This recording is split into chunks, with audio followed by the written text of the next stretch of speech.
Hello everyone, welcome back to our 23rd session. Today we're going to be modeling the brake lights. Let's fire up the gizmo and pick the polysphere from the gear. Hit unify, then delete the top half of the sphere.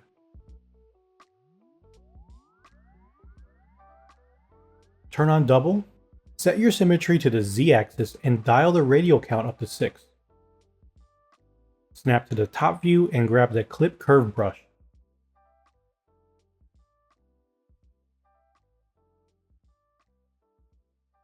Mask the border and run a polish by features. Extrude all the polygons to give it some thickness. Now we can turn double off. Press Grease PG and turn on dynamic.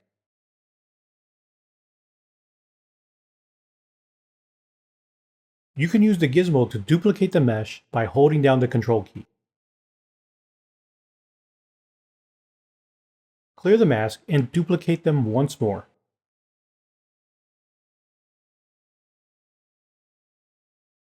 Do your best to get the spacing just right.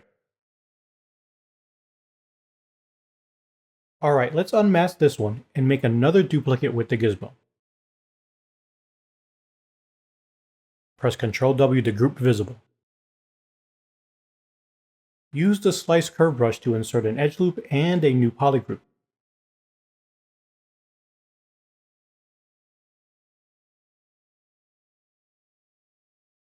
Next up, I want to Q-mesh a single poly and work it across the rest of the model. Just click on the poly to repeat the Q-mesh operation.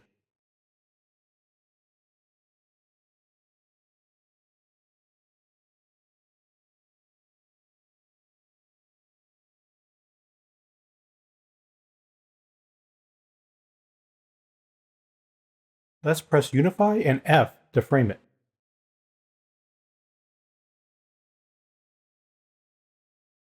Weld it along the X-axis. Turn off radial and set the symmetry to the X-axis. Add an edge loop to all the new Q-meshed polys. Delete the extra polys, then weld it with a distance of around 4.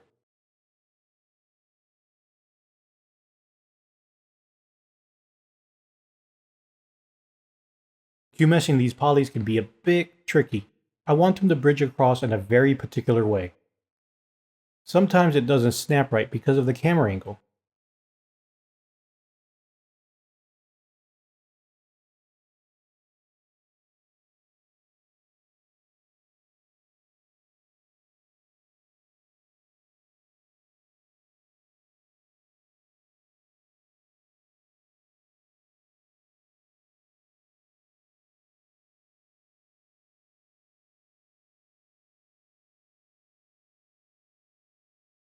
You can also force it by skipping a section, giving it more of a container to pick from.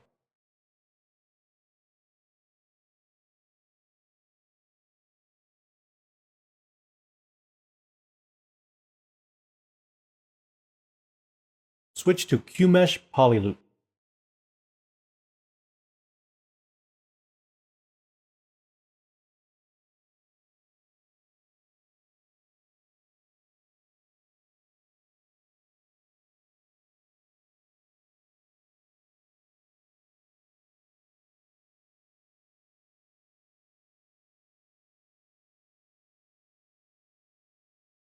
Unmask the polyloop.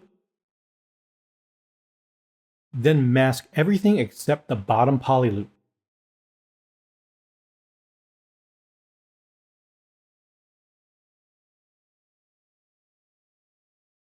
Pick the clip curve brush.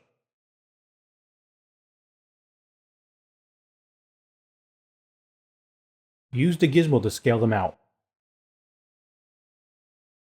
Mask the corners and run a polish by features. This will help spread out the edges evenly.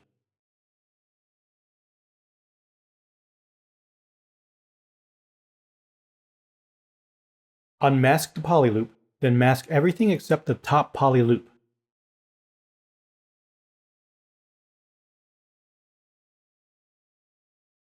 Clip them up and mask the corners.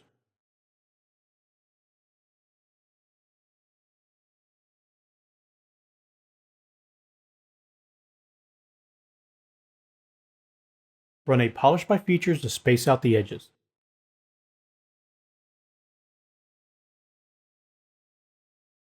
Unmask the corners and scale it out with the gizmo.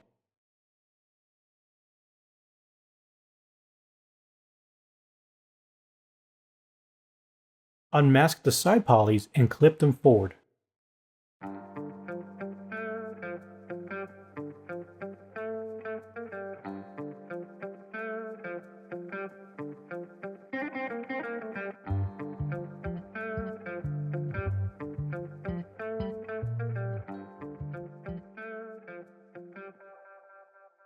Unmask the corners and run a polish by features.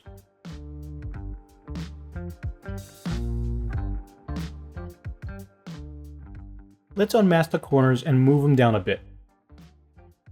With this side done, all we need to do is weld it to the other side. Go ahead and delete the poly loop and press auto groups. Next, remove the back poly group.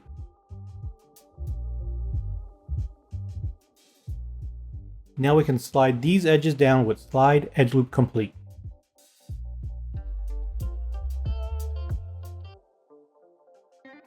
Unmask the borders, then mask the corners. Finally, let's run a polish by features. Okay, it's time to start collapsing some of these edges down.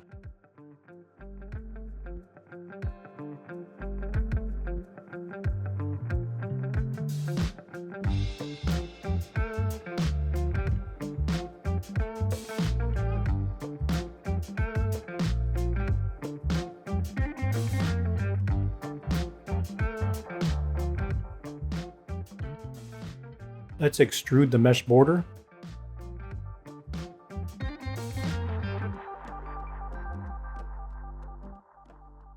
Then uncrease the edge loop.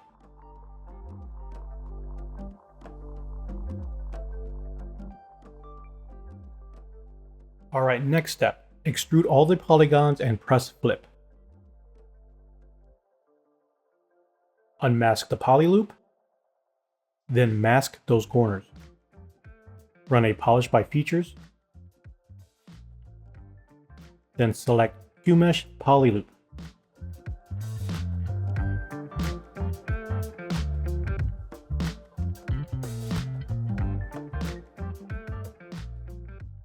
Move the unmasked polys up with the gizmo.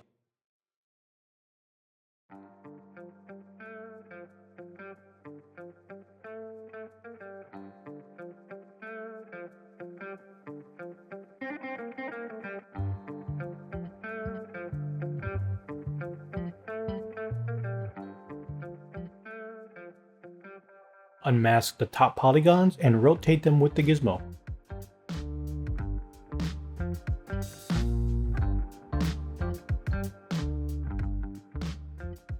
Set the orientation of the gizmo, and from the gear, choose Deform or Hard.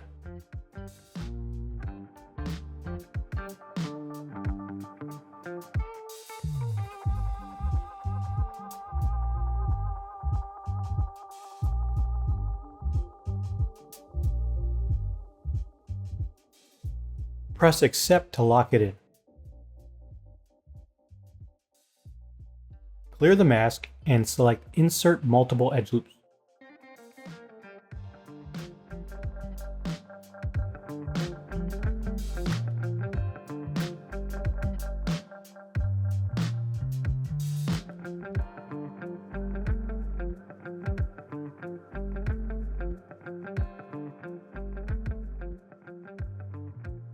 Unmask the corners and do a bit of smoothing with the polish by features.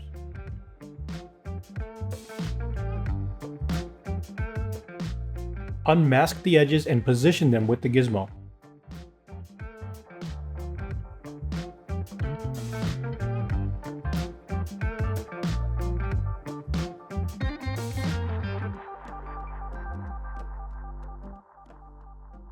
Don't worry if your polygons are all over the place.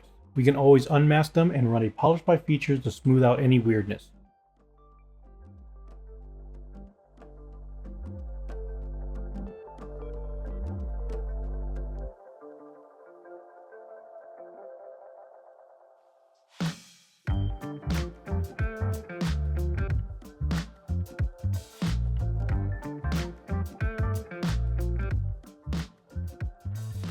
Press Crease PG and turn on Dynamic.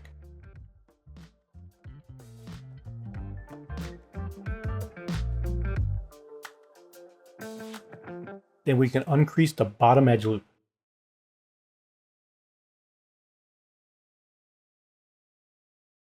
Set the smooth subdivisions to 4 and the crease level to 2. Press Ctrl W to group visible.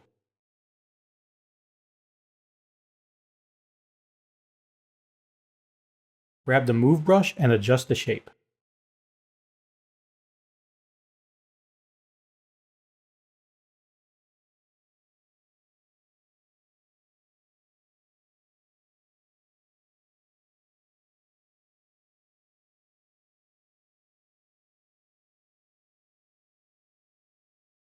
Let's unmask the poly loop. Then mask the corners.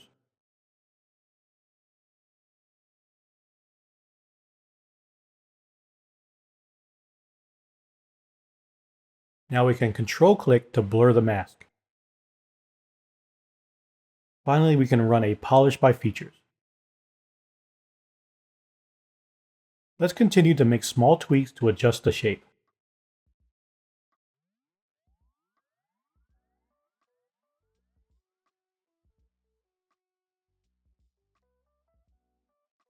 Weld it along the x-axis and delete the middle polys.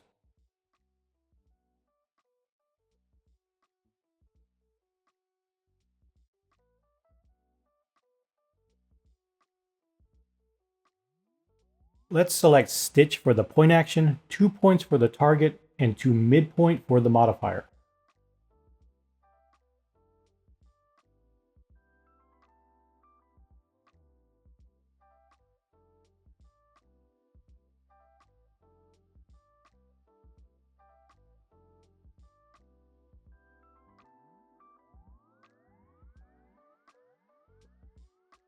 Alt-tag the top polys to unmask and do another polish by features.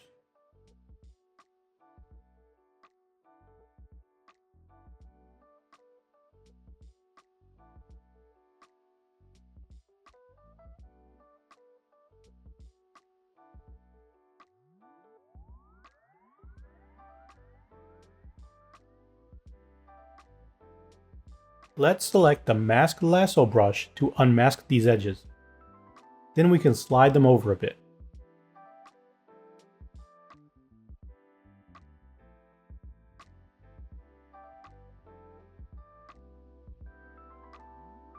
Let's do the same for the front edges to give it a bit more of a crease.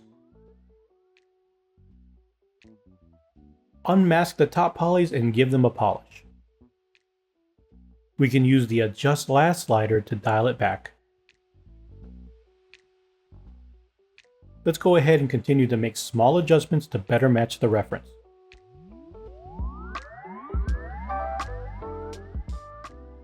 Finding the shape you want in 3D can sometimes feel like a game of ping pong. You might even start feeling like you're going backwards, which might mean it's time for a break or maybe going back to a previous state. But keep at it, you'll eventually solve the puzzle.